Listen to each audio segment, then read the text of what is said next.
יודע. מה שאלת אותי? ראש הממשלה אומרים ברשת שאתה בכלל מת? אני מת על קפה, אתה יודע מה? אני מת על העם שלי. איך הם מתנהגים, פנטסטי. אתה רוצה לספור את מספר אצבעות? אתה יכול להראות לנו? פה. פה. ראית? יפה מאוד. לחיים. ראש הממשלה מסר לאנשים שיוצאים ומתאווררים? לצאת להתאוורר, אבל ליד מרחב מוגן.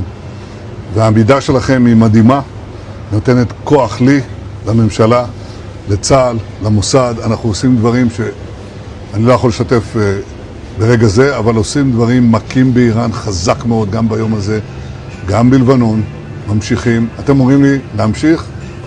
אני אומר לכולכם, גם אתם תמשיכו. תמשיכו להישמע להוראות פיקוד העורף, כל הזמן, להישמע להוראות פיקוד העורף, וגם לראשי הערים, להיות תמיד ליד מרחב מוגן. ואנחנו נקל ככל שהדבר ניתן. ותודה לך על הקפה, הוא מצוין. אני לא יודע לגבי הקלוריות, זה נראה לי מסוכן מאוד.